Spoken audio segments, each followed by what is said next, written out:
Well, hello, welcome to another episode of the Weighing In Podcast. I got my special guest, which I think he's going to be a regular because I know you guys love him in the comments. My man Angelo with We They Want. love to hate me.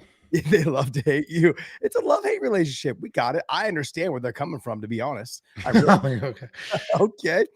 I just got back from New York, was out there with the guys, Habib and Islam and all those guys. There's going to be some videos dropping probably coming up this week.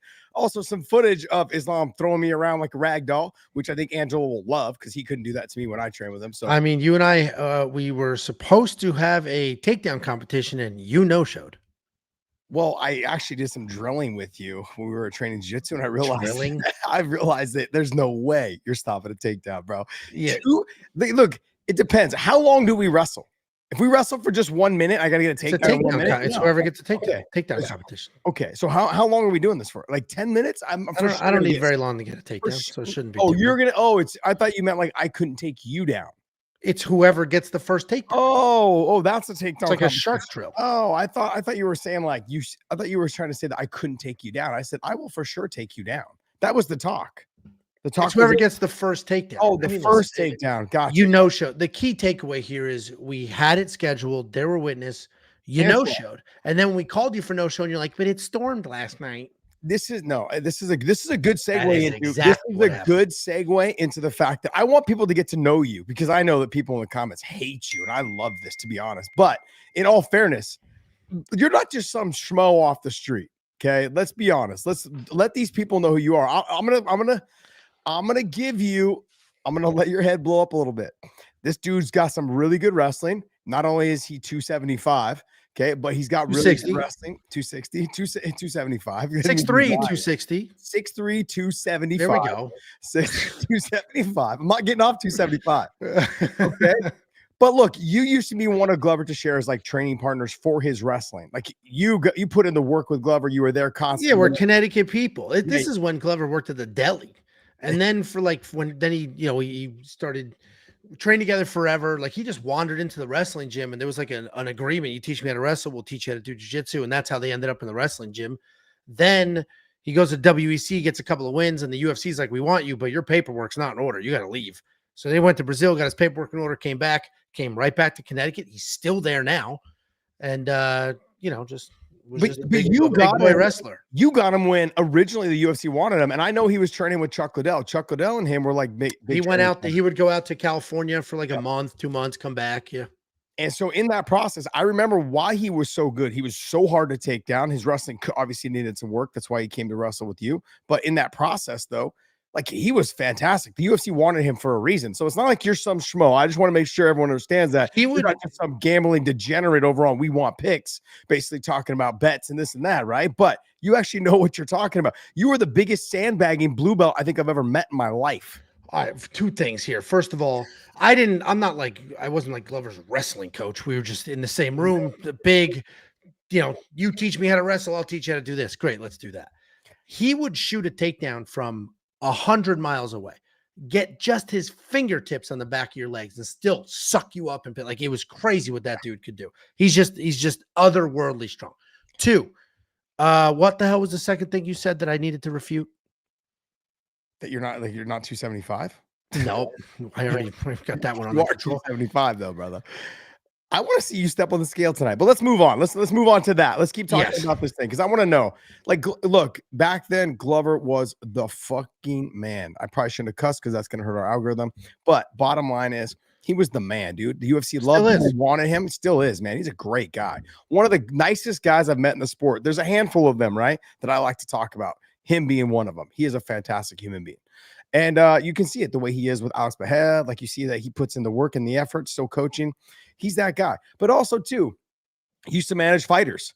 Nick Newell and give me some other fighters that used to manage, used to help these guys, basically, manage their careers, take care of them, try to get them fights when the lower level fights, even to Bellator fights. It happened. It all just happened out of nowhere. So I just wrestled my whole life. Then I started doing jiu-jitsu. Through jiu-jitsu, I met some people, was training a lot. Then a couple of guys from the gym got on The Ultimate Fighter, came back from The Ultimate Fighter. And this is when it mattered on the Rampage season. Came back and was like, hey, I need a real manager. and you're like the smartest person in the gym, which isn't a compliment. No one ever said that. By any means. Stop. They said it, but it's not a compliment. You should have seen the gym. Then he moved down to American Top Team to focus on his career full time. And you know how those gyms go. It's a mega gym. There's Florida promotions. There's guys at all levels. And then I was like, I need a fight. I need a fight. Here, give Angelo a call. He's not a scumbag, which that is a compliment, especially in the MMA management space 15 years ago, whatever this was. And so then you just kind of, you get some guys, they come to you, you end up you end up in Bellator, and then it just sort of blows up. They did a reality show in Connecticut. I lost your mic. You're like coming through your earphones now. Really? You hit something, yeah. You hit something, or you hit a button or something, yeah. Oh, that's weird. I didn't touch anything. Oh, there it goes. You went back. I just adjusted your end. Yeah. Oh, there you're messing with something, so it's messing up your mic. I'm not touching a thing. There you go. You're back on your mic. Okay. I'm not touching anything, but I'll continue to not touch things. But basically, guy got on the Ultimate Fighter, was like, can you help me out? You're the smartest person in this room. Then he moves down to American Top Team to like focus on his career. And then once he was there, it's a whole lot of like, I need a fight. I need a fight. You know, everybody in the gym. And then I was like, well, Angelo's not a scumbag. So then you just start managing random people, and then it expands from there. And once you get in with a few promoters and the promoters know you're not a scumbag, then it's like, Angelo, I need to fill 10 slots on this card. What do you have? And so they just sort of expanded. Yeah, it's fun. I know we're sitting here talking about this whole thing. I have in the background, I've had the Pittsburgh and the Chargers game on, the Steelers and Chargers game. Literally, the score is 3-2. It's like a fucking baseball game score. This is how football. This is what football's become. But yeah, I just wanted everyone to know they can find your guys' material over on We Want Picks. Also, WeWantPicks.com/offer. That is, if you guys want to sign up for We Want Picks, what it is that's something that it gives you like information. I'm gonna let Angelo give you the pitch though, because he's really good at this. I'm still working on my pitch to you guys on this, but it's not they're not giving you odds. They're not doing what they are doing is giving you material to make the best bets you possibly can. So check it out. Go ahead, Angelo. Give me what you got. Yeah, we're not a casino. We've just developed. We're a handful of guys that we put our picks, our bets on the site. So anybody who wants to just copy paste, tail, and you know how betting goes, someone's running hot right now. Jacob's actually running real hot. But we also have a whole bunch of tools. We have an artificial intelligence. We have a fight simulator. We have a DraftKings optimizer. We have a whole bunch of tools and insight, a data analyzer. So for people who like to do tape study, we've got that lined up for you. For people who like to analyze data, we've got that lined up for you. You want to copy paste? Great. And it's freaking $10. And the reason it's only $10, because if you go to like an Awesemo or Roto Grinders, they're literally charging $100. There's a fight simulator out there, and they're charging $300 a month. And it's called Saber Sim. We've developed it from scratch. It's all the same shit. You know how it goes. There's the Kirkland signature brand at Costco, high quality, 1/10 of the price. That's what we are. So we basically developed all of this. And the whole point is any advantage you could have heading into a fight weekend, make the fights a little more enjoyable, give yourself a leg up. We've got you taken care of. And it's only freaking $10 because we know this space is crazy. You get minus 1,000 favorites, get knocked out cold. It's $10 a month. Anything you could ever want or need head into a fight week. And you can cancel anytime also, too, if you want to just go to the WeWantPicks.com/offer, use the promo code. And still, hey, guys, it's $10 a month. There's also other offers. What is it for the year? It's how much? Yeah, it's We Want Picks. I see somebody wrote We Want Fix. No, I know. That was sarcasm, I assume, because fights are fixed, and I should go buy that domain right now. But it's there's no upsell, there's no cross sell, there's no bullshit like, oh, it's only $10, and then you get in there and it's like, well, the bets are $10. It's actually, if you want the tools, it's none of that. The only like tiering we do, it's $10 a month or $100 a year, so you're saving $20, or $300 forever.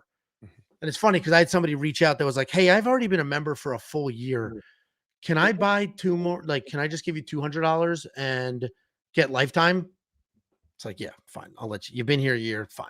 Yeah, we appreciate it. It is funny because people will sneak in for $10 and check it out. They like it, bang around for a while. Then like, shit, man, I've been here long enough to have just get the discount on the year. Yeah, you got some other people that are on there though too that they also give you their bets, and it's not just what people do. Yeah, it's not just you. It's not just you and Jacob. Like for me, I'm like the Drake of picking bets. So I choose like not to do it, but I do give my insight on the fights on how I think it's going to go. And you guys can go ahead and check it out though. WeWantPicks.com/offer. Use the promo code and still. Hey guys, we're going to talk about the fight night that happened last night. What number is this, by the way? Because I see on mine, it always says UFC Fight Night 264. I don't know why they do that, because it's like those are like media outlets that refuse to use the UFC Vegas numbering system that the UFC uses. The official UFC hashtag and name of the event was UFC Vegas 111. But if you go to Tapology, if you go to whatever the hell, it's it's UFC Fight Night whatever number. I don't know why they're just refusing to use the naming system the UFC is, but it was UFC Vegas 111 is the official name of the event. That's so weird to me. Like, you would think that the media would just follow suit. Like, hey, the UFC wants it to be called this, and then, but whatever, man. These guys are such rebels. The media these days, they're such rebels. They're really sticking it to the people. Hey, but let's go ahead and talk about the main event. You have Gabriel Bonfim versus Randy Brown. What did you think of the fight? Yeah, I mean, I went into that. I picked Randy Brown going into it because I was like, Gabriel struggled a little bit in his last fight with some of the range that Wonder Boy had. If Randy Brown can keep similar range, it's not that karate style, but if he can keep similar range, keep the fights in, he could have some success. Gabriel didn't even really look to wrestle. He just came out, stayed busy, got in Randy's face. Randy couldn't really get going. Then obviously he got knocked out. So, I mean, it wasn't what I thought it was going to be. Yeah, I think you have a $2 super chat you should read out loud. Yeah, I should, but I'm gonna go ahead and say that till after we're done with this fight. I see. That guy. I'll give you a 5 to not read it.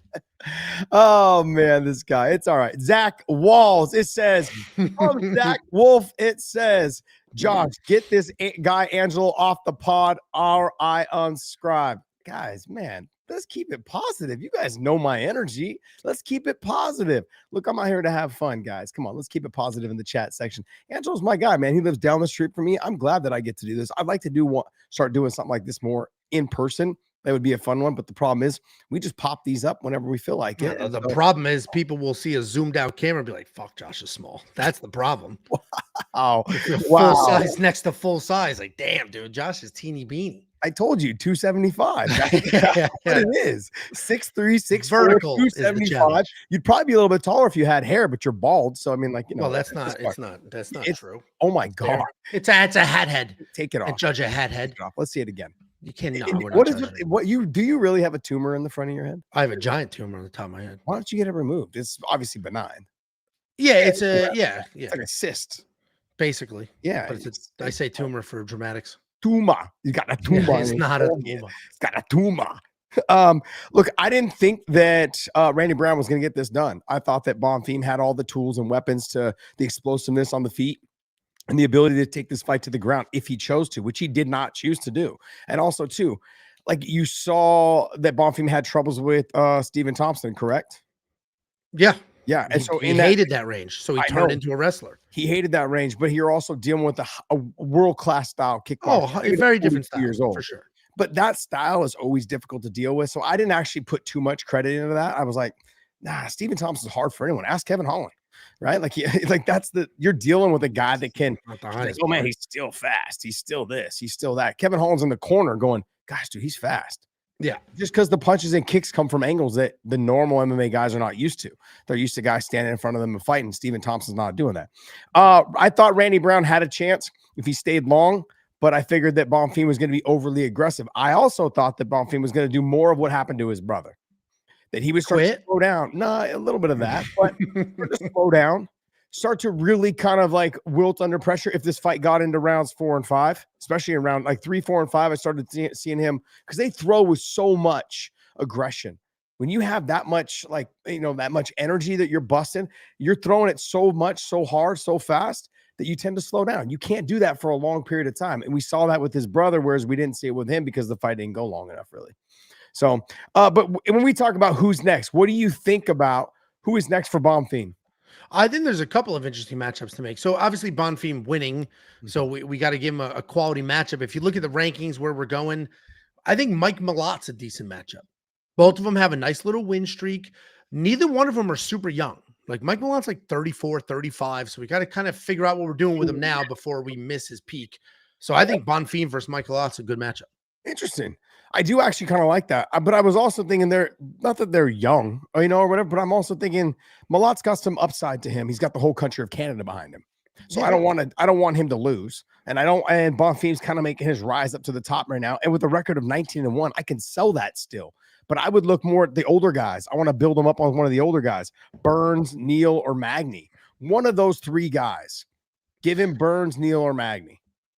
I'm just so done with the whole Gilbert Burns. Like, how many old people, like, he's just going to get slaughtered over and over and over. He's going to show up. They'll pretend he's good by using a highlight from 25 years ago. They'll talk about how they gave Hamzat a tough time, and then he'll get smoked.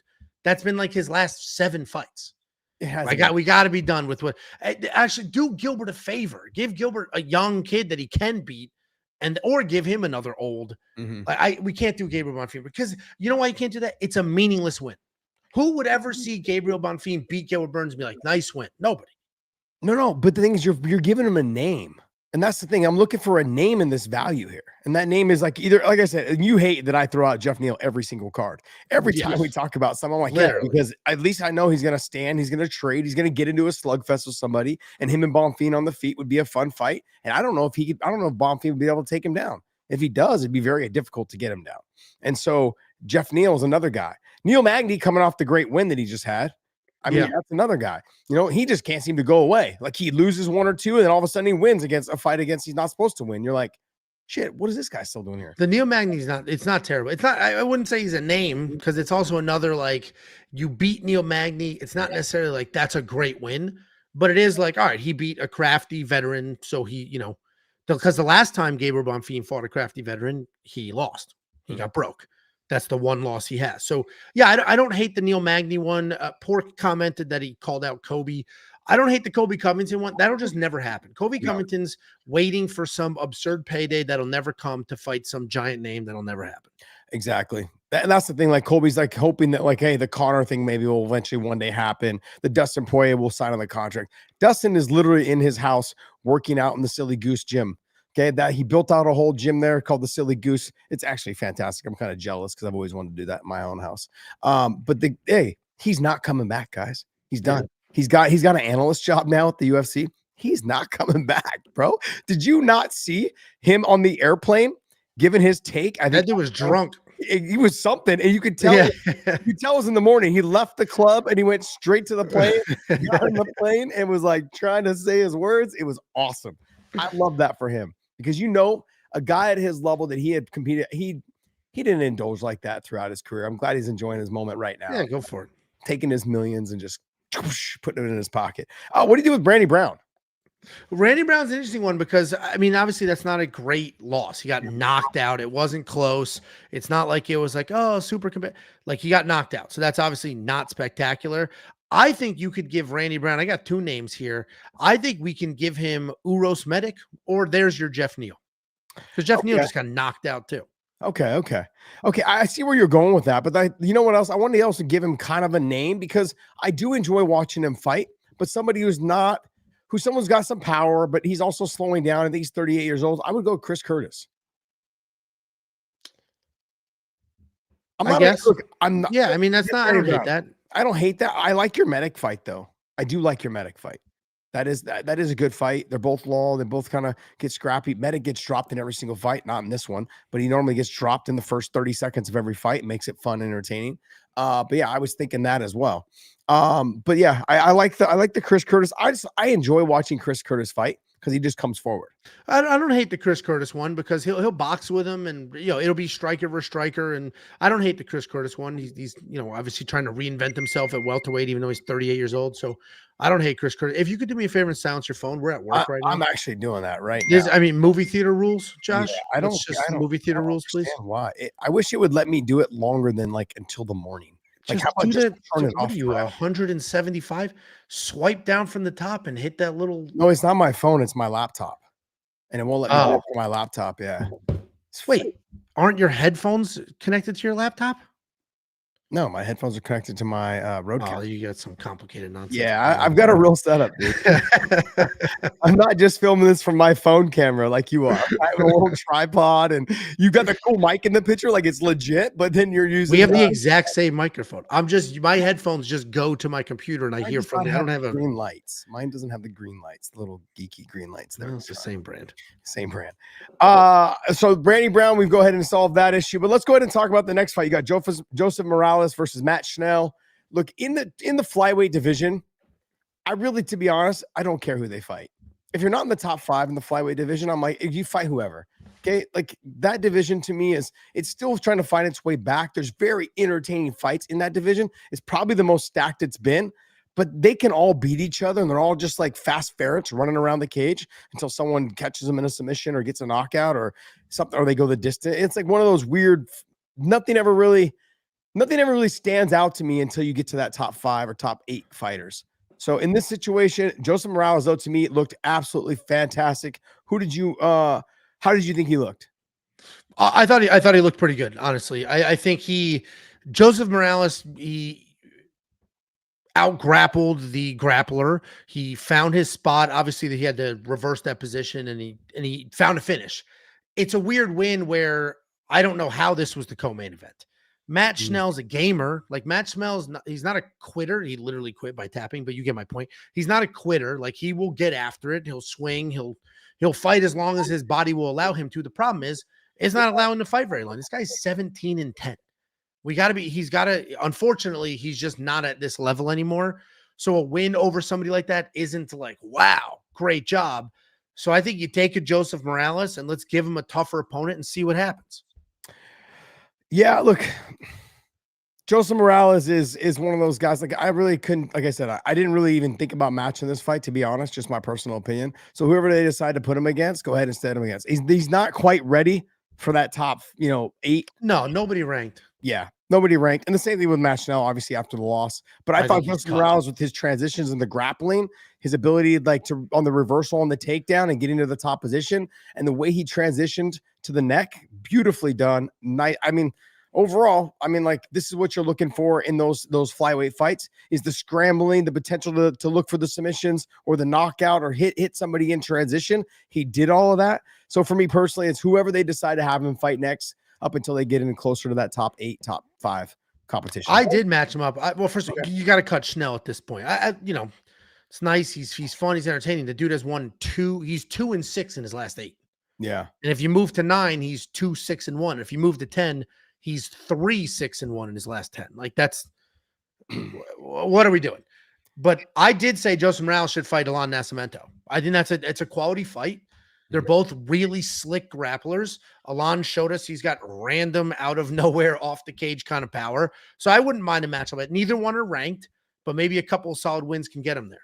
And they're kind of one-dimensional-ish. So let's just see what happens. While we're on the topic of the 125-pound division, Mokaev should come back to the UFC desperately in need of a flyweight contender. Honestly, when Mokaev was in the UFC, playing the finger touching game on the ground, I was like, dude, this guy's pissing me off. And I enjoyed watching him fight. I just hated to see him trying to skirt the rules the way he did. And a couple times it almost worked for him. And that drove me absolutely crazy. Now they've kind of fixed that whole like knee on the ground, foot on the ground, hand on the ground with pressure, bearing pressure, whatever it is, all of those things. I'd like to see Mokaev come back. He just had a great knockout finish. I think it was like in the first minute of the fight the other day. So good on him. That would be a great addition to that division, because him and Manal Kopp and those guys, they all have a little bit of beef. I'd like to see him back in the division. Let's go ahead and move on. You got Medic versus Salikov. How did you see that fight? What did you think of it? I saw an old man get knocked out because he's old and slow. With that being said, Muslim's, first of all, he was on a nice little win streak. He was an underdog in his last 2 or 3 wins. So Muslim still is able to knock people out. He's able to make stuff happen. So when I'm throwing old man out there for him, he's 42. He's too old for this sport, but he's still finding success. So he is not cut him, he's old. No, we just watched this dude knock a couple of people out as a tremendous underdog. He just went in there against somebody younger, faster, better, cleaner. Like, it just wasn't going to be his night if he was going to try to strike with a younger, faster, better striker. He wasn't able to find the power, and he's kind of a one-punch power kind of guy, and that just wasn't going to work for him. Yeah, he's normally got to catch you off with some sort of like spinning, flashy, explosive movement off of a 1 and 2 punch combination. That's kind of how Salikov wins. And I thought Medic, like if you didn't catch him early and rock him where he's able to come back and do it, I was like, okay, maybe he gets caught a clean shot and goes out. Medic does. But then Medic is also, to me, I think he is, like you said, the younger and also think the better fighter. And in this situation, I didn't honestly, to be honest, I didn't know how it would go because Salikov is just so awkward and explosive and can catch you at any moment. But you brought up the good point, the age. The age is a big issue, and it's not a big issue like you said. Is he sucks, cut him. No, he's fun to watch. I don't think they'll cut him until he's like lost. He just won. Yeah, he just won 3 in a row before that. Exactly. So I like what they're doing with him. But what do you do with Medic? I threw Medic against Randy Brown earlier, so I think I like that matchup. 2 strikers, both long, because Medic also. I get that he's 12-3, but if you run through his record, first of all, he's getting dropped in every single fight. Gilbert Urbina almost had him knocked out cold. Punahele Soriano did knock him out cold. Motobek Orobai took him down, cracked his neck in half. He beat Tim Means, Matt Semmelsberger, Omar Moraes. Like, these aren't the best wins in the world. I think Randy Brown is a very good, high-quality opponent to find out how good Uros is or is not. Like, is he good enough to beat these sort of fringe guys, or is he good, as long as you're not taking him down or landing clean? So I think him versus Randy Brown's a great fight. Yeah, I like that fight, but I want to give him because he did look good and he has had, he normally, like I said, he's always entertaining. He gets dropped, then comes back and he wins or he gets knocked out fucking completely. But I would like to give him a name. Give him somebody that we can start to try to build him on. And I'm going to go back. Jeff Neal, I'm hitting the end button. I'm leaving right now. I said Neil Magny because Neil Magny's coming off of a good win. You used them already. No, I didn't use. I threw that out there. There's 3 of them that I've used. That was for the main event fighters. But look, I would go with one of those fighters. Fact here, hold on. Wait a minute. You need to give them names. You just matched up Gabriel Bonfim, who won the main event, is ranked in the top 15 of the UFC, Neil Magny. Let me show you. Then Uros Medic, a random Alaskan who has a couple of mediocre wins, the exact same opponent. They're on the same level. What I'm doing though is I'm taking the little bit younger fighter and giving them the older guys who obviously we're trying to build their names on. You need a win over a named fighter. That's really how it comes down. Randy Brown's a name. And actually, somebody commented Daniel Rodriguez. Daniel Rodriguez is a solid matchup. I love D-Rod. Yeah, D-Rod's a good matchup. I would do D-Rod versus because that. I mean, I'm not going to say sloppy win because he straight up beat. What's his name? I think D-Rod. The chat fixed this. D-Rod is the best matchup for Medic. All right, who said D-Rod? Who said Meat Rocket? Meat Rocket. All right, you know what? No. 7-6. 7-6. All right. Yeah, 7-6. Medic versus Kevin Holland is what he said. 7-6. No, it says Medic versus Daniel Rodriguez is. I have it down here at the very bottom. It says Kevin. Yeah, he said it earlier. D-Rod was better. Okay. Yeah, you should have stopped at D-Rod. 7-6. Should have stopped at D-Rod. And now you're still going. Look, I think I like that. Actually, I think D-Rod is a good fix. 7-6, great job. Why not 6-7? Oh God, dude. I was just with my son at the Sky Ranch. Man, it was hilarious. These kids are running around 6-7. My son's group name that we had with all the kids was it was like Mango's Mustard. And I was like, why do you guys have it Mango's Mustard? And they're like, because Mango's has 6 letters and Mustard has 7. 6-7. Oh man, it's getting out of control. Illuminati stuff, Da Vinci Code, but with 6-7. They're wild, man. He's like, yeah. So anytime I needed to call their name because I couldn't see them, I was like, Mango's Mustard, and they'd all go 6-7. And they'd come running back over to where I was so we could leave and go somewhere else. Anyway, that was a little inside story. By the way, someone said that your camera's better than mine, which I think is a bunch of horse shit. It is. This is an Insta. I forget what it. First of all, it moves. I can tell it to follow me around. It is objectively a better camera. No, it's not. No, I just bought this new camera. This thing is awesome. This thing, anyways. Make it move. It won't move. Oh, weird. I can move it with my hand. Oh. You have a really cool camera that just moves like that and follows it's not hard to follow that thing. I turned it off because sometimes I don't sit still, but it can follow me around. All right. What do you do with Salikov? I mean, I have him versus Wonder Boy. A couple of olds. It'll get Wonder Boy a win, most likely. and Wonder Boy could use a win, and they're both going to strike.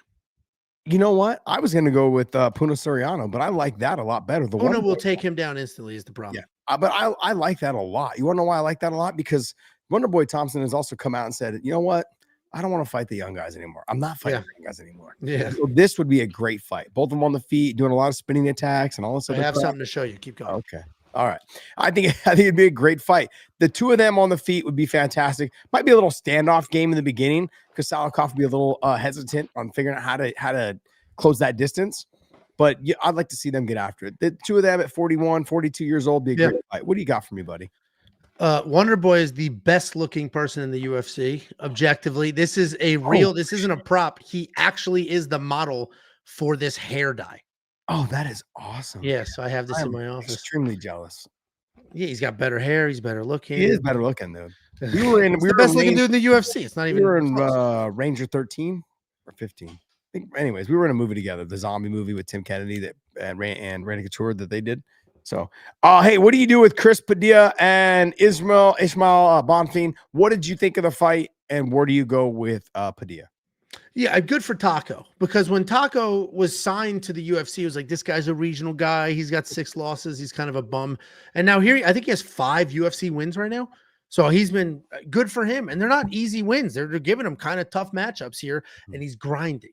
And the best part about Chris Padilla, he's not particularly fast. He's not particularly powerful. He's not the best wrestler in the world. He's not the best striker. He's just tough, durable, gritty. He's a dog. He moves forward. He doesn't quit. And against somebody like Ismail Bonfim, who does have a little bit of quit in him, he broke him. He just broke him. He weathered an early storm, and he broke him. And you got to appreciate that. You got to appreciate somebody who just fights his ass off. And then he gets on the mic. I need the 50K. I'm trying to get my mother out of the trailer park. I'm not 100% sure, but I'm pretty sure the Bonfim brothers are like wealthy and grew up wealthy and have had kind of a privileged life. And that fight was a perfect embodiment of somebody fighting for their family and to like get ahead in life versus a couple of just privileged athletes that have the high level. It's Rocky IV. It was Rocky IV. We got the money, training with the machines, and a guy moving wood in the woods. Chris Padilla earned that win. Just tough, gritty. I can't even look at him and be like, oh, the way he set this. He didn't say anything. He's just tough and gritty. Yeah. You know, what's sad to me is you brought it up. There was no bonus given to him. No, that was a spite move. It's so weird to not give it. He finished him. It wasn't even like he didn't. And there was a lot of finishes on this card, but still. This is the thing that I one of my gripes that I have with the UFC and this whole like, hey, you get the 50 grand, whatever. I give it to who you want. But they have a tendency to give it to the guys that already make a lot of money. Yeah. You understand what I'm saying? Like, I get it because you're fighting a higher level of competition. But I remember on one of the Anderson Silva fights, and it was like not a great fight.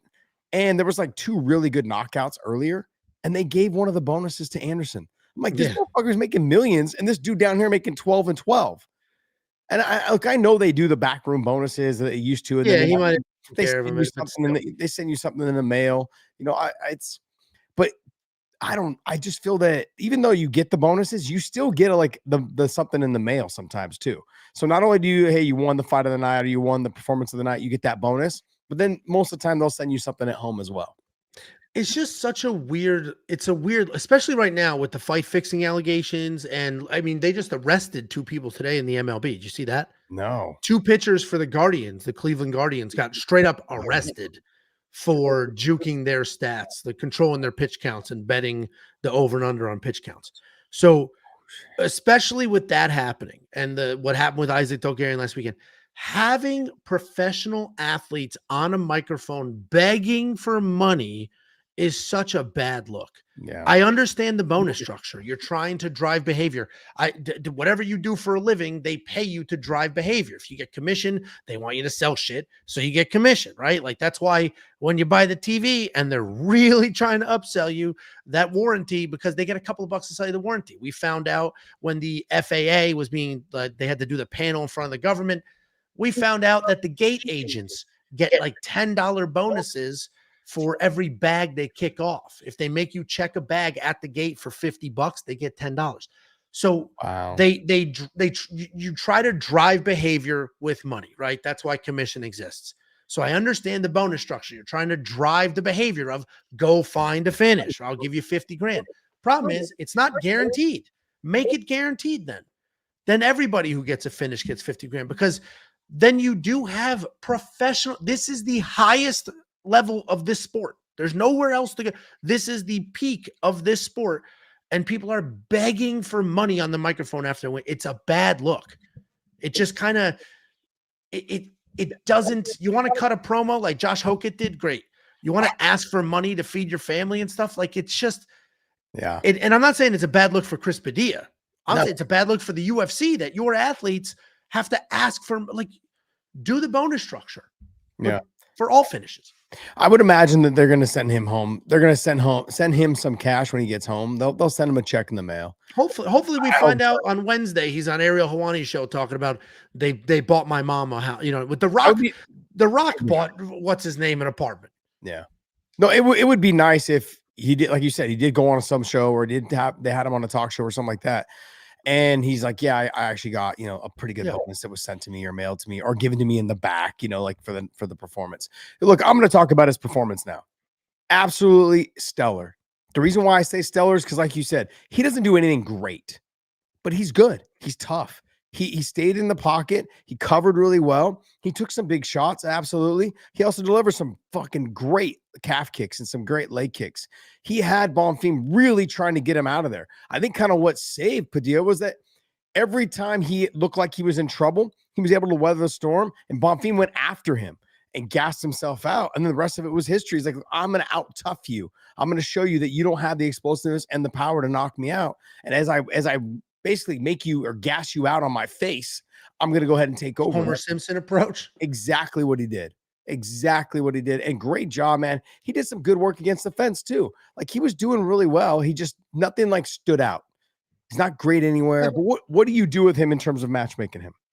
I give Taco, I got two matchups. Taco. I either have, it's Chris Taco Padilla. That's all. I've got two matchups, either Alexander Hernandez, also like a pretty talented mid-tier guy who hasn't been able to jump up just yet, right? Alexander Hernandez gets a couple of wins, step down, couple of wins, step down. Either Alexander Hernandez or Jared Gordon. Jared Gordon just blew out his knee before Noche. He had that fight with Rafa Garcia. The Jared Gordon fight's probably the more logical matchup, but I'd say one of those two guys. Like, let's see how good Taco actually is. I never wanted to give you credit for your big brain because I picked this. You know what it is? I was in front of my computer at 7:30 and we were going live at 8. I'm like, you know what I should do? Fucking 2 minutes of research here. So I lined it up ahead of time.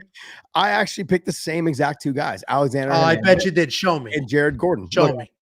Show me. Liar. Alexander Hernandez, right there. Padilla, Alexander Hernandez. Okay, fine. Yeah. I was actually going to write down Jared Gordon, but I wasn't sure if he was going to be, if he's a vet, you know what I mean? Like, yeah, I was like, great. See, I told you. There we go. Called you. He got hit. Jared Gordon got hit by a car before his last fight. So you can't even look at that Rafa Garcia fight. Broken leg, right? A broken foot, or ran over. He got ran over. The car backed up, was stuck on his foot, and he went to pull his body out, but his foot was under a car. So he jacked his knee up. He's a dog. In the parking lot the night before Noche. Yeah. Didn't tell anyone, still fought. No, which is honestly a problem. Why? Like, that could be part of the investigation. You're going out there, you're fighting that freaking if they kept it a secret, so that's fine. Mostly a secret. I got a text before that, but it was too late. It was too late to do anything about it. So mostly a secret, but that's the exact type of news that gets out, and then lines go crazy, and it's a whole nonsense. Yeah, but what made this whole thing with this guy that just threw the fight, or potentially threw the fight, is Angelo say he did throw the fight, but wink. I think if we did a poll right now, everybody, you're the only person hanging on to any glimpse of hope that he did not throw that fight. Look, I think everyone's innocent till proven guilty. We're going to find out in this investigation. I mean, anyways. So, what do you do with Bonfim? I want to say cut him because but we can't do that. He's still talented. I did Matt Frivola. Okay. That guy will get after it. Let him just get after it. Two dudes who will get after it that aren't very durable. Yeah. Let's see what happens. You know what I'm going to do is I'm not going to do him a solid because he missed weight by 5 pounds. I mean, that's the argument to cut him. Like, you unprofessional asshole. Yeah. And then I'm going to say, yeah, well, guess what I'm going to give you? I'm going to give you Jalen Turner on his return fight. That's a long, tall, lanky guy, good kickboxer. And if I love Jalen Turner. I love Jalen Turner. Mhm. That dude like lost something. What do you mean? He's a shell of himself. Yeah. Okay, give him someone else. I would go Michael Johnson then. I see the route you're going. Let's Yeah. punish the hell out of Yeah. him. Give him So Jalen then, Turner or give him Michael Johnson. Michael no, Johnson's faster than him, hits probably just as hard as him, has great wrestling. I know he's older, but I would give him Michael Johnson. here's how you punish I him. think Hold towards on. Jalen Turner. Don't give Who's the most? Here's how you punish him. Give him. Let's see if you can get this answer. Who is the most boring, least watchable, wet blanket wrestler in the 155-pound division? Arman Sarukian. Oh, Gamrot. No. Gamrot. No, Gamrot's exciting. Oh, okay. I don't know. Most Grant Dawson. Give him Oh, Grant why you- Dawson. why The you most do that to Grant boring Dawson? dude in this because he's so You're rude. boring. And then one time he said his wife had a nice ass, and everyone was like, Grant Dawson's amazing. No, he's not. His fights are so boring. Give him Grant Dawson. You want to punish him? Give him Grant Dawson because he won't get elbowed to hell. He'll just get held down the whole time and lose a boring decision where he looks helpless off his back. People love Give him Grant Dawson. His wife has a nice ass. That's why people love Grant Dawson. Dude, everybody hated Grant Dawson. This guy's so boring. Oh my God. And then he was like, you could bounce a quarter off my wife's ass. And then people were like, Grant Dawson's pretty funny. It's like, oh, this guy. Hey guys, if you guys have any questions for us in the chat, man, hit us up, let us know, drop those questions down below. Also, sign up at wewantpicks.com/offer, use the promo code and still. What else would you like to talk about? Because we just covered up basically the whole card, the whole main card. oh, I also did CLD and Tulio. Wasn't that on the main card? Sure was. Was it? Oh, I didn't do Sure. I didn't do that. Okay. I didn't do that one. I didn't do that one. But go right ahead. Obviously CLD finishing Tulio was a bit surprising to me. I knew it was going to be a close fight. I picked Tulio to win, but I was like, this is a close fight. I didn't bet on it because I thought CLD could win, but I thought he would wrestle his way to a win, right? I was like, he's not going to like the pressure from Marco and he's going to start wrestling because we've seen CLD do that before. He doesn't really wrestle or strike. Or sorry, he doesn't really wrestle and strike. It's or. He'll start striking. He'll get hit a few times. I don't like this. And then he'll shoot a couple of takedowns. And this fight was a little different because Marco Tulio initiating the grappling exchanges. So obviously CLD had that crazy spinning back fist and then went ahead and knocked him out bad. I matched up. Go ahead. Go ahead. No, go ahead. I matched up CLD, Shara Bullet. He's not going to. Shara's got too good a takedown defense to take him down. So he's going to strike with him. And let's find out if CLD's that good. I actually like that. I like that fight a lot. CLD to me, though, is he showed something last night that I was very surprised to say. Like, he just walked forward, a little bit of careless, but it was very entertaining. Like, he fought a very confident style fight. He's like, oh, you can't hurt me. I'm just going to go ahead and just keep doing what I'm doing. He was bullying his way around the ring or around the cage. It was very impressive. I got to be honest with you. So, I like the Shara Bullet call out. I didn't match this fight, but I like that Shara Bullet call out because Shara Bullet to me is like one of those fighters that I like him because he's entertaining. He's got some speed. He's fun to watch. He's got one eye, so I'm rooting for him. Like, go ahead. I'm glad that you're doing this. But he's kind of like one of those shit or get off the pot kind of fighters. I need to see you fight the a higher level. But this guy right here with CLD, like I think he's got a good chance of just making gains in groups. Do it off of a name like Shara Bullet. Yeah, I don't mind. Somebody's making fun of me saying that Shara Bullet's takedown defense sucks. It doesn't suck. He's defended his. Obviously, we've seen him taken down, but you have to keep in mind people are desperately trying to take that dude down. So when he gets taken down, he's busy. He moves, he elbows, and he pops right back up. Now, Shara is not who they told us he was, right? They told us he was like a horror movie villain, and he's got one eye and his eyes looking in 12 directions at once. He looks homeless. This guy's a maniac. He's not quite that. He's more of a decision, pop in, pop out kind of guy, but he's a very good technical striker. And I want to see how good CLD actually is. So I think that's a good matchup. Marco Tulio on the other side, he's already, you could argue, winning at life, right? Talking about bouncing quarters off asses. He's Norma Dumont's significant other. So congratulations to you, Marco. You have won up until this point. I think you give him McCall Oleksichuk or Kevin Holland. Oh, Oleksichuk is a good fight. Yeah, they'll strike. Let him strike. And if he needs to wrestle, then he can wrestle. Who was the second guy? Kevin Holland, that bum. You're ruthless. I love Kevin Holland, except he was at How many times you lost betting on Kevin Holland? or won. You just never know what the hell you're gonna get. Yeah. Kevin Holland is only a good bet when he's an underdog. When he's a favorite, that guy's the worst bet in the world. Kevin Holland was at the Noche UFC, and I don't know. He just was like, I don't really care like meeting people, whatever. But I was just like, he's not. He in the cage is like fun, energetic. He wasn't that guy. He was very much like, all right, yeah, everybody, what do you need? Okay, goodbye. Give me the hell out of here. So it's just like, yeah, that's like the worst ever. So when we the UFCs I've gone to recently, we do the VIP experience. It's like a couple of dollars more, and for an extra couple of bucks. And I'm not. This isn't like 500 more. No, it's like literally the difference between let's say a $300 ticket and a $350 ticket.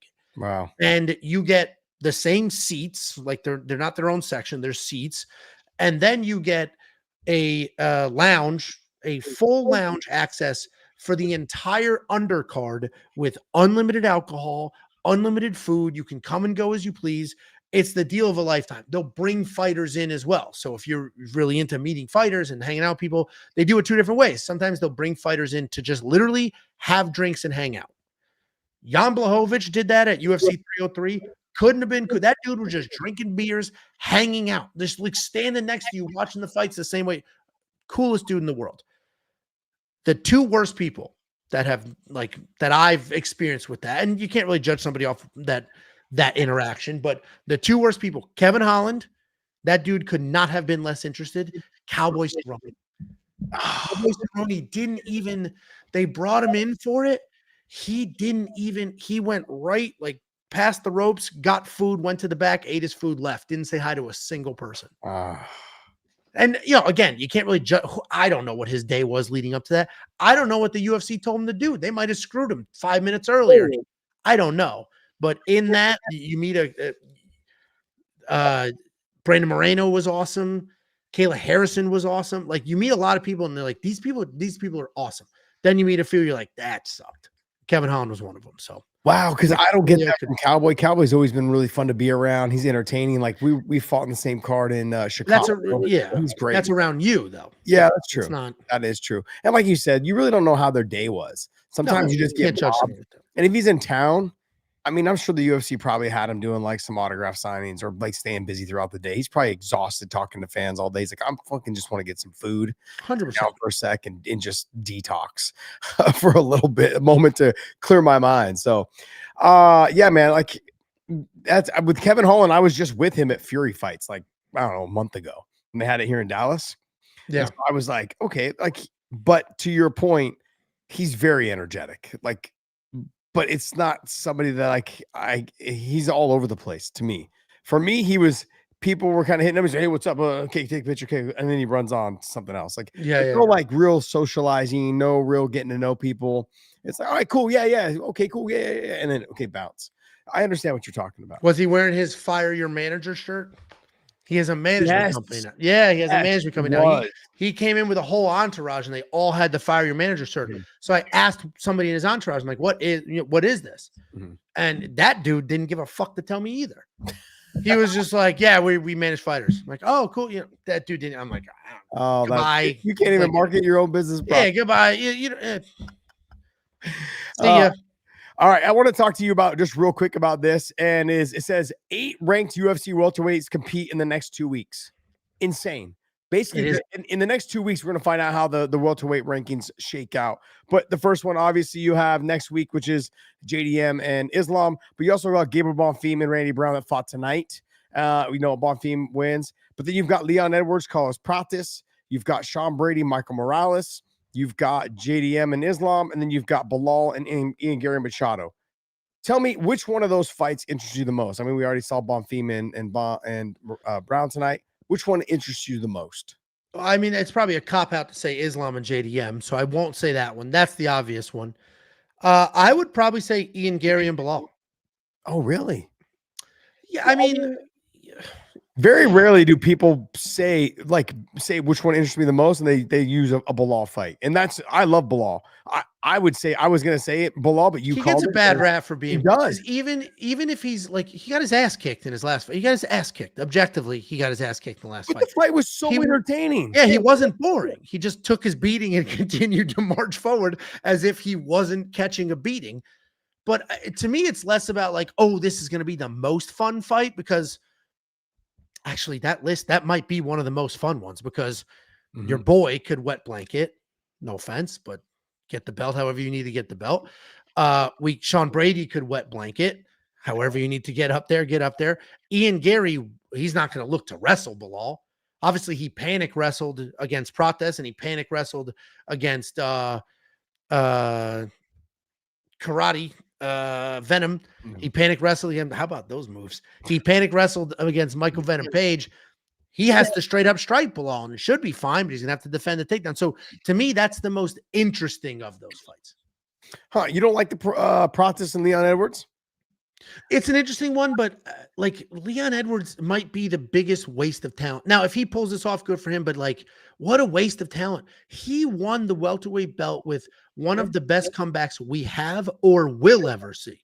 I don't know if we'll ever see a fifth round. You just lost you just lost 4 rounds in a row, including the round you're in, and then just one head kick. You lost 23 and a half minutes of the fight. The only other, he had a nice takedown slam in the first. That was the only other comeback I could think of is the Anderson Chaels fight. That's it, because he hit him with the triangle. You're right. That was a great one. That was actually basically the exact same thing. Yeah. So these don't come. That was 15 years ago. Like these do not come very often. So to come off of that, then defend it, right? He defended his belt. He beat Usman again. Then he beat Kobe Covington. So it's like, wow. Then to just turn into like frozen in sand, doesn't let his hands go. Like he is just not who he was. I don't know what changed, but he's not who he was. And it's like, do something. So I am interested in that because Carlos is a striker. And, if you look at Leon's losses, it is to wrestlers. And that's why he's been kind of frozen. Bilal took him down. He was afraid to throw his hands. Sean Brady absolutely mogged them. So that is an interesting one, but I think there's higher stakes in the Ian Gary Bilal Muhammad fight. No, I would agree. Look, I think obviously that I'm going to take the cop out and I'm going to say it's going to be next week's fight, Islam versus JDM. That is a cop out. The reason why I'm going to say that one is because you have someone trying to extend their legacy basically by winning 2 titles. And I'm going to pick the guy who's always trying to do for the second belt. People don't realize how hard it is because for me, it's always been easy to do it when it goes 25, 35, 45, 55, because that's only 10 pounds. So you can get away with it. But to go from 55 to 70, 15 pounds is a lot. Like I was just with Islam over the last 4 days, and legitimately he's just walking around 190, 191. JDM to me is going to be physically bigger than him. Okay. I think he's an inch taller, and he's going to be a little bit wider, a little bit, just a little bit bigger of a frame. And Islam hasn't had to deal with that, I think, normally for a lot of his fights. And so I'm interested to see how he handles that. But I think in this fight, there will be wrestling involved, and Islam will get the wrestling done. But can he control him and hold him down? Because what people always overlook is JDM's his ability to scramble, his ability to get himself out of positions and get himself to the top position or get himself back to his feet. He's fantastic at it. And so that is one thing that kind of concerns me when I'm talking about this fight and thinking forward about how is Islam going to be able to control him from the top position. He's got great control. He's got his multiple attacks from the grappling position. He literally slapped me with a bunch of different types of submissions the other day, and it all happened within like 8 minutes. So I think he hit me like 5 or 6 times with some submissions. Didn't get the full tap because he was being nice to the old man. I love how these guys, Habib, when he was training with me, he's like, you old like my father. Cause I'm like 10 years older than him. And then Islam goes, I told Islam, I go, that's what Habib used to say. He said, no, brother, you old like my grandfather. So he's like, cause they're a good 5-6 years apart.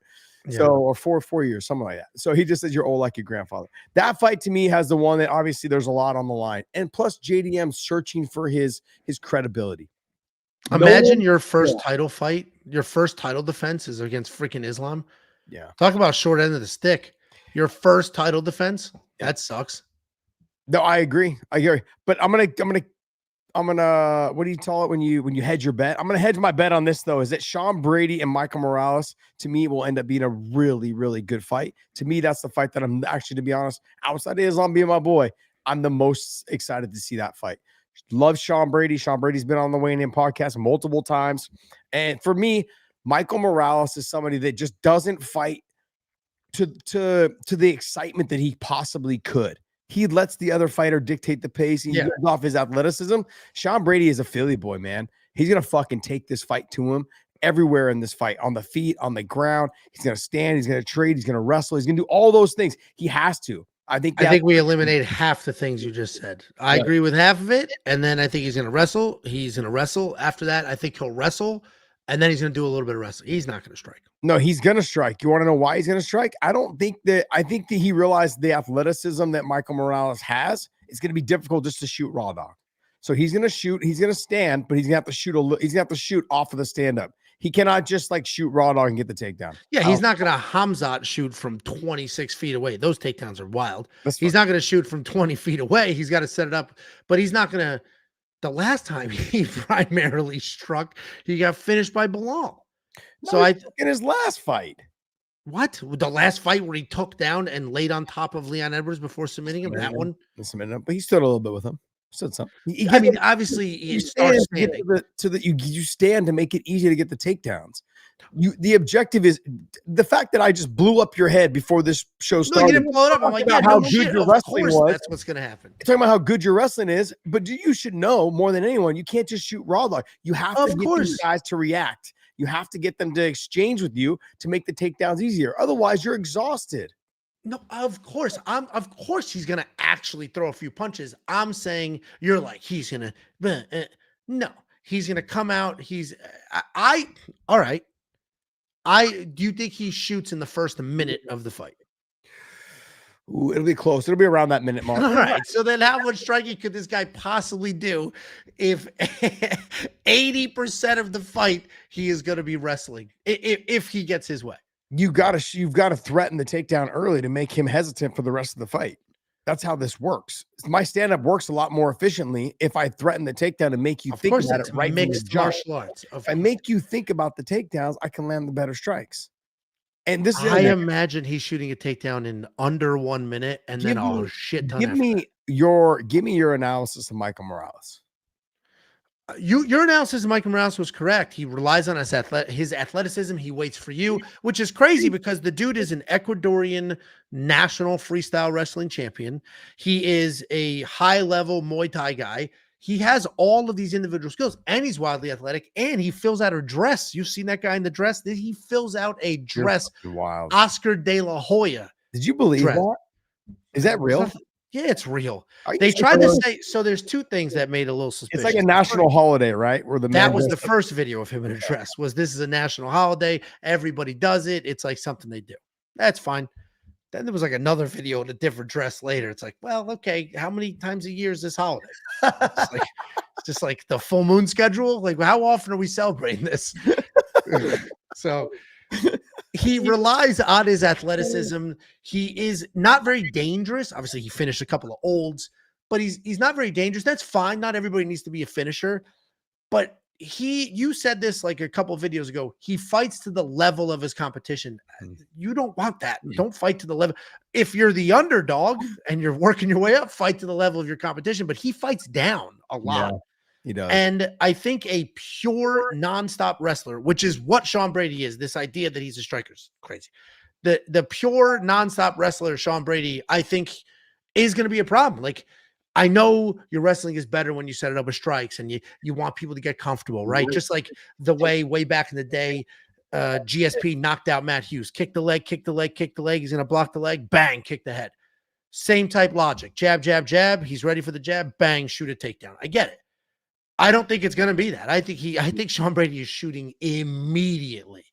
And I think that is going to be a problem for Michael Morales because he likes to fight at range. He likes to take his time. He likes to back up. And I don't think he's going to get that opportunity. Yeah, I would agree. That's exactly how I see this fight going. I just don't. I think that if they do get into these exchanges on the feet, that Sean Brady will stand and get in these exchanges. He will drop to the legs quite a bit. to keep him honest with it. But I think Michael Morales is someone who's going to wait for the action to unfold. And you can't allow that with somebody like Sean Brady. He's going to be pushing and grinding, hanging on you. And the other thing, I kind of question Michael Morales' cardio. The reason why I question is because he seems to fight at a very kind of casual pace. Guys that fight that way have a tendency to not be able to rise to the occasion when the action is pushed on them. They explode, and guys that are super athletic have a tendency to sometimes slow down as the fight goes on. Not like a normal slow down, like, oh, you're tired, to get a step back, take a couple of breaths, and then get back into it. Like they just get fatigued, like the Bonfim tonight, last night. He ends up exhausted.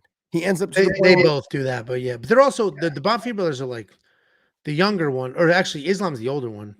Ishmael's the older one. He's jacked. And not that Michael Morales isn't, but Michael Morales has a more practical physique. He's not carrying as much muscle. I'm sorry, I'm just keep picturing him in that dress. It's got me all out of sorts. I'm going to go ahead and hit this. Cody White, thanks for the super chat. Josh, so what you're saying is Angelo is basically John's size, but younger, and he can bully you with ease. This guy gets it. Cody's one of the smarter viewers you have. Cody gets it. Listen, Cody, this is what happened. Josh was just chirping. This was your birthday like 2 years ago. Just I could do whatever I want. A couple drinks in, by the way. And he was looking up at me. So he's looking up at me. I can take it down. I can take it. I said, great. 5 a.m. tomorrow. I was there. Others were there. I was drinking, by the way. I wasn't. My birthday. This isn't water. This is vodka. So I was there, ready to go at 5 a.m. Josh wasn't there. Me, Eric, and Chris were like, where's Josh? Where is Josh? Calling, texting, nothing. An hour and a half later, when he knows we're done. Guys, it was windy last night, so the power flickered. I didn't get good sleep. Okay. That's what we're talking about. Former world champion Josh, afraid to wrestle a suburban father of girls. What are we doing? All right, let me just point this out. Okay, you came into grapple finally at Hodger Gracie's place, right? I invited you. I picked you up. We on bathrobe day when I have been very clear for a very long time. I don't wear the bathrobe. Yeah, there was multiple times where guys had seen me take you down. Multiple times. What? Warm up? It was a drill. It wasn't even a warm up. It was. I was literally holding you up because you were so tired. It was a drill. The hesitation in your voice was true. You went. Oh, because this is absurd. If it was a warm up, maybe like, oh, let's go 50%. It was a drill. You do 3, I do 3. You do 3, I do 3. Angelo, but you do apply your weight well. You are very fast as shit for a dude my size. You're actually very explosive. You have, I wouldn't say cat-like reflexes, but they are faster than somebody that I would normally hang out with as 275. Yeah. You're not bad. You're not bad. The cardio is very problematic. It's like very, very problematic. Absolutely. Hey guys, we're gonna wrap this up. I want to thank Angelo so much. Look, Angelo and I will be trying to do this. We're gonna switch my recaps. We're gonna do these, I think, on Sunday nights. It should work every Sunday night. We're gonna do it live for you guys versus doing it after the fights on Saturday nights, so we can enjoy our Saturday nights. He does a recap on his own as well, anyways, on Saturday, but it doesn't drop till what? The next morning? No, it does. It drops that night. It's actually a nightmare to do. It dropped like as soon as last night wasn't bad because fights ended at 8:30. But like this coming weekend for UFC 322, I mean, I'll be here in this chair like this. People think I have like a disease because my eyes are so dry. Rats. Till 2 o'clock in the morning, just like talking fights, chopping it up, upload it. But yeah, this is better because you're just like normal hanging out. So what we're going to do is I'm going to do this on our channel here at the Wayne Inn, and Angelo's going to join me for Sunday nights. We're going to do Sunday night lives instead of me doing the recap on Saturday night till 2 in the morning or 1 in the morning, and then dropping early at 6 a.m. So we're going to do it live on Sunday nights. Join us every Sunday night. We will have live. I'll still have my live on Tuesday nights. Angelo will not be joining me, but we have a special guest coming up this weekend for the Tuesday night live to help us break down the lightweight fight. Someone that I really enjoy talking with that I've had on the podcast before. Also, is it a surprise? It's a surprise, yeah. Until you put up the thumbnail? Yeah, pretty much. Tell people who it is. What are you doing? Oh.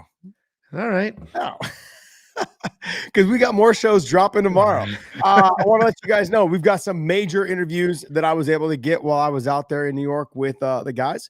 So make sure you guys hit that subscribe button, hit that thumbs up and the bell for notifications. My little short tubby thumb. Look at that thing. Like That I is have one. rough. Here's a man hand. a long Here's a man hand. man A hand. whole basketball, no problem. I noticed they got quite the calluses. Only on that one.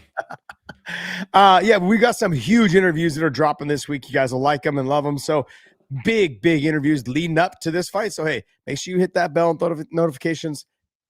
And guys, thank you so much. Angela, you got anything to say, man, to wrap this thing up? No, they were much nicer to me this time than when I said Tom Aspinall quit. So thanks for being nice to me. Well, what I had to do is I had to intro you. I had to let people know who you were. You weren't just some schmo. It shouldn't matter. It shouldn't matter. It shouldn't matter. Bro, you were on a show with a former world champion. Like, it has to matter. I can't just have There's Joe one Blow very key word in there. champion. Former is the word. Everyone's a former when you're fucking. I'm almost 50, bro. Like, everyone's a former. Right? Like, at least I'm not 275. Hey guys, I want to thank you guys so much, and we will see you guys. And make sure you hit that subscribe button, and we'll see you guys next time.